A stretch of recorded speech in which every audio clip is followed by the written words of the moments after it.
I think I first knew that I became sort of conscious of the possibility that I might be a creative person as early as maybe 5. Now, this may sound precocious, but no, it wasn't. It's even worse than that because apparently I learned to read at the early age of about not quite 3.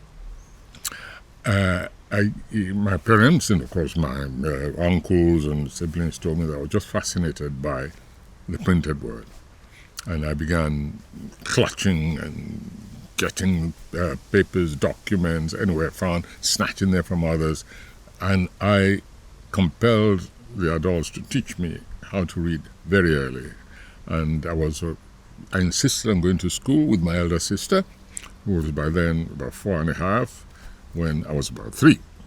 All right? So we moved from there, and then I related the stories which the elders used to tell us, folk tales, etc., morality tales. I related those stories, this in hindsight, to what I was reading, to the very fact of writing. And then my mother she had a beautiful voice, was a singer. My father played the harmonium in church and in school. So that combination, and then I had surrounding me this phenomenon of traditional theater, the egungun. I used to sneak out, climb the ladder to watch over the wall as these masqueraders paraded. And I began to try and imitate one thing or the other. I began to try and retell stories which were told, etc., etc. I think it was at that time that I began to show signs of my own creativity. The other thing about this consciousness of creativity and relating the creative instinct to reality, the extension of it was also that I was a great eavesdropper. Yeah. And my father had his circle of friends, and they used to debate vociferously, and I was fascinated by the arguments and sometimes the passion, the teasing also that went into it, one another, calling one another names in a friendly way. And what they said began to make an impression on me at a very early stage. Why was it that they seemed to excoriate the district officer, a white man, and so on? He seemed a very likable fellow. I saw him from time to time, and even used to call there. And then at the home, and the pastor, the fascinating character, he was built like a cannon, and he was also called Cannon. And his head was like a cannonball, which I used to see in front of the residences, the European residence house.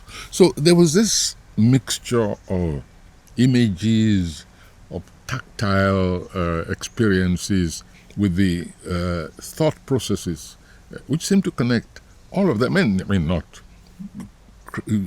really creditably at that age, no. But I found a connection. In addition, I mentioned earlier that my mother had a marvelous singing voice, and I was immediately recruited very young as a chorister also. I seem to have inherited some of this quality. And in church, we had the stained glass windows of these saints. St. Peter's, there was the Reverend Townsend, there was Reverend Hinderer, and then, of course, there was a picture in stained glass window also of St. Peter's, after whom the church was named. And I saw a connection between these stained glass windows of figures and the traditional masquerades, the egungun, dressed in their, costumes, very fascinating, performing. So it was all a jumble from which I tried to make sense.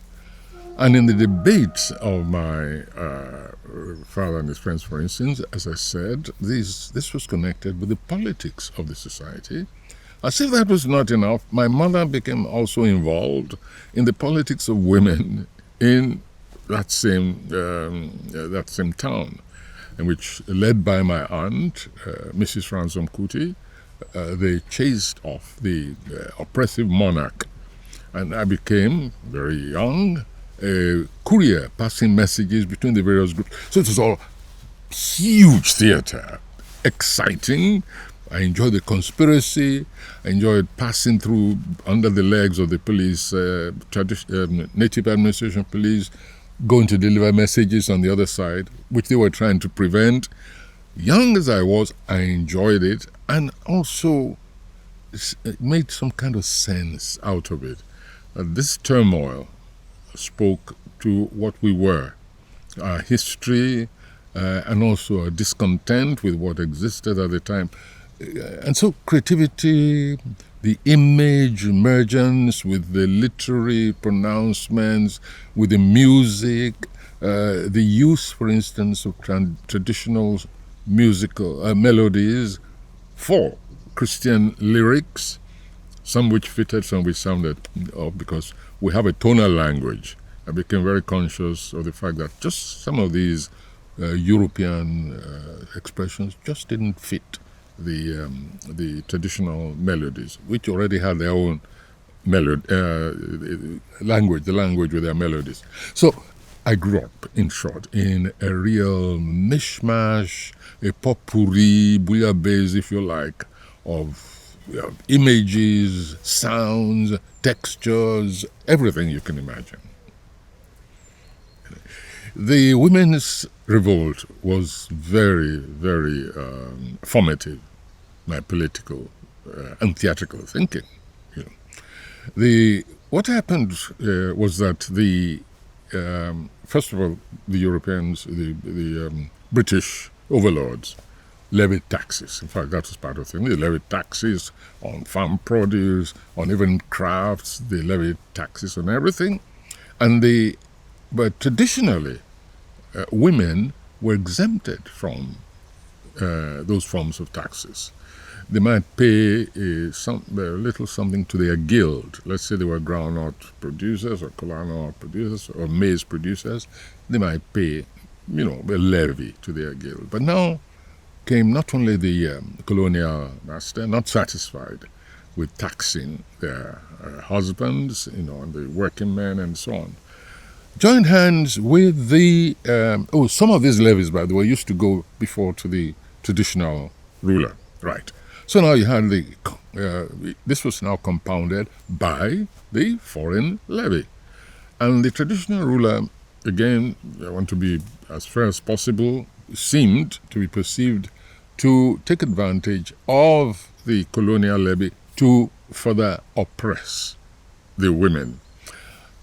What was beyond question, because I listened to the women's meetings, the debates and so on, what was beyond question was that the traditional police of the Alake of Abeokuta, that was the monarch, used to waylay the women, and if they couldn't pay the tax, seize their produce. So after farming all day, and sometimes sleeping on farms, and then going to the market, they found their goods seized. And so Mrs. Ransom Kuti led, after the complaint, had meetings with these women, and finally they decided to march on the Alake's palace. They began with revolt, meetings outside her home and so on. I watched everything fascinated. And when they marched, I marched with them. And so I was used by my mother, sort of volunteered me as a courier. And it was fascinating. 2 waves of rebellions, I remember. And the second time, they succeeded in chasing out the Alake of Abeokuta. He had to temporarily abdicate and leave town. A cousin of mine, Fela, the famous Afrobeat, at the beginning was not at all politicized, not the way I was. Not even after he went to England and formed his band and studied music and so on. It was later that this cousin of mine, who became such a really passionate activist, it was after a visit of his in his mature years to the United States that he encountered and had an affair with this militant black woman, and he became, positively radicalized. By contrast, I sort of absorbed this very early in life, and you just never know what it is that triggers off that direction in one. One just can never tell. Because Fela, of course, was also an artist, as I later became, and I somehow linked very early the theatrical, the musical, etc., with the politics of the environment. When you are in prison, which means that even when you're in solitary confinement, you are in mental contact with other prisoners, other human beings who've been deprived of their volition. And I think, for me at least, the first stage was trying to get out of myself by saying, what can one do for others who are not as privileged as I am? There's a kind of evangelical mood which overtakes you. It's a kind of escapism in which you want to get away from your own condition, in order to be able to survive it by thinking about other people. And so you begin with that kind of what you might call selfless outlook on your environment. Later on, of course, then you realize, especially in solitary confinement, you'd better look after your own sanity. Better start thinking, how do you survive? Planning, plotting, how do you recreate your own world in a way that is congruous to your needs to survive mentally, spiritually, and physically. I think one goes through all those phases, then you settle in. You've now created a totally independent environment of everybody. You don't care about what others do, as long as you protect yourself. And then you begin thinking, when you do come out, what do you do about the factors that brought you in the first place? And then you decide, are you abandoning what you believe because of this particular passage? That doesn't take long at all. You find you are affirmed even more strongly. So that's out of the way. You can now concentrate on just the physical existence, day-to-day existence, to make sure you come out intact so that you can pursue those convictions that brought you in there in the first place. And then you have nothing but contempt for those forces that brought you here. You enter into a phase of superiority, moral superiority, spiritual superiority, everything superior. That way, then you become the king of your own environment. One thing which I would like to stress is the way in which this traditional resource continued to resound in me and actually trigger off various genres and also even methodological approach to my art. I always say that one is what one eats, ultimately. It's what one encounters, imbibes, which sooner or later resonates. Here's an example. One of my early acknowledged plays was The Lion and the Jewel. The Lion and the Jewel, which for me was a war of the sexes. Nothing to do with political correctness or anything of the sort. For me, war of the sexes has always existed. And I witnessed it as a child, and I was fascinated by the fact that in addition to what you might call the ideological warfare that went on, there was also an underlying kind of, I came from a polygamous society, even though my family was monogamous. They were strict Christians, and yet they did not abandon the traditional resources. I must also stress that. And so when I then became a student in England, I went to the cinema, etc., etc. And I encountered the figure of Charlie Chaplin. I'm sure you remember him. And began studying theater. Dramatic literature, is my specialization in literature. I was struck. There was a newspaper report, more than a newspaper report, of Charlie Chaplin at the age of 70 plus, marrying a young woman, Una, the daughter of Eugene O'Neill, the playwright. Now, this immediately took me back to my own tradition of polygamy. Not just polygamy, but sort of what you might call the chieftaincy tradition of wedding. Kings, they married several wives. Sometimes when they have one foot in the grave, they will still take a young person to wife. I never expected to see such a disparity of age in the European world. And then this took me back to my own culture. I said, well, this seems to be part of the war of the sexes, or at least a contest between the sexes, which I witnessed in my own society. And so I moved back home mentally, imaginatively, that is, from Eugene O'Neill in Europe to Barocca, who became the representative of that kind of relationship. And that again took me back. What happens with the old chiefs? What really is it that attracts the opposite sexes to one another? What is it that manages to overcome what had always seemed to me as an insurmountable problem, the disparity in ages? And from that, what's the religious base, if any, to all of this?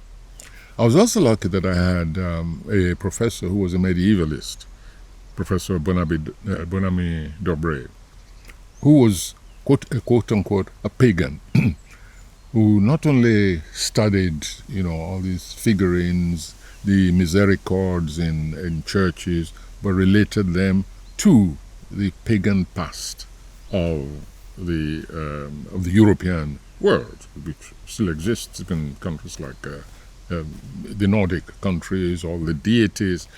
And I really, because of that, such multiple experiences, I began to go back to the correlations in my own society. Things I'd always taken for granted, I now began to resurface in my mind, some of them as very unique peculiarities, some as universal givens, which sometimes the missionaries tried to pretend did not apply to their own society. So I began to exploit all the various worlds, but with my own as the foundation, as a touchstone for things which operated in other cultures, other societies. Art, for me, is so generous an undertaking. It makes you have your cake and eat it, for the simple reason that art begins in reality. We can talk about fantasy, we can talk about even science fiction, we can talk about illusions, nightmares, hallucinations. Everything begins in reality. But then, when I say we can have our cake and eat it, it means we can use that reality against itself. We can imagine what happens if that reality were not exactly so. And then with art, we begin to give reality dimensions which were hitherto unsuspected. It just loosens the mind. I think art, very often, I find art is no different from religion.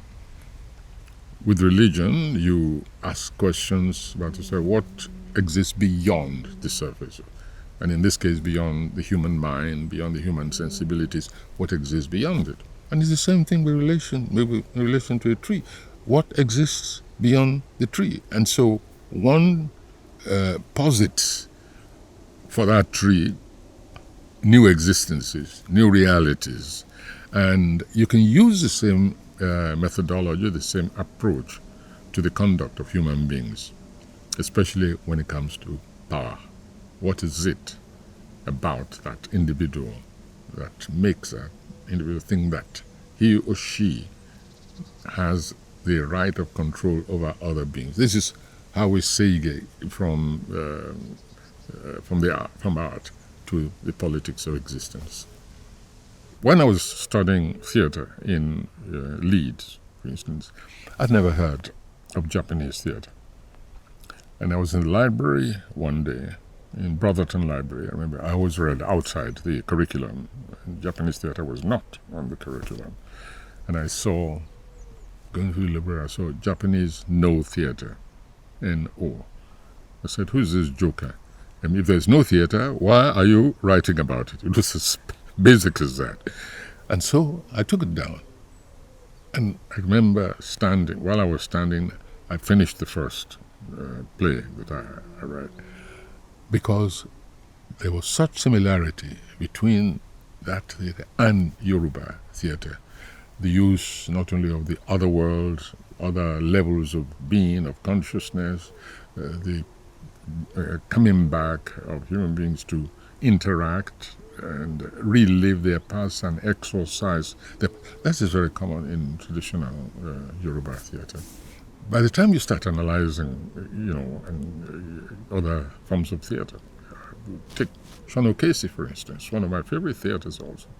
I found his, and John Singh, I find their depiction of Irish society so similar to what happens in Yoruba theater. So it's correlations everywhere.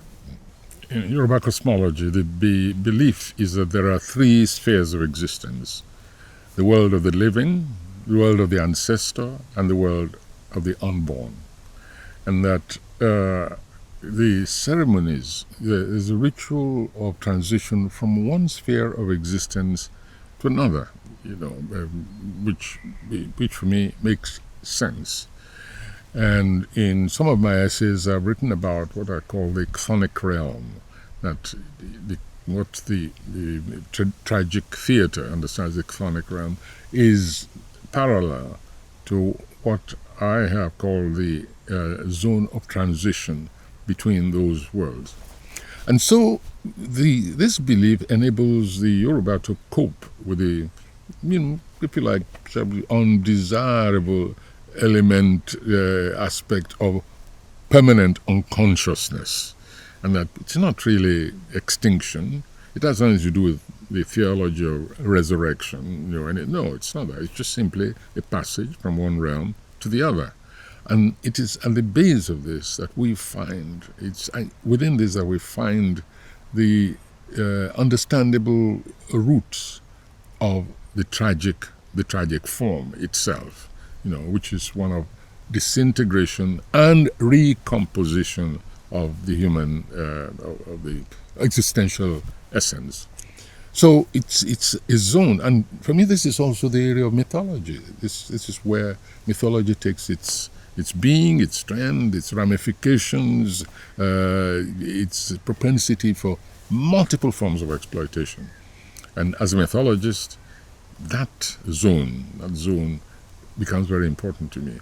And it's something to be respected, because it's beyond human achievement.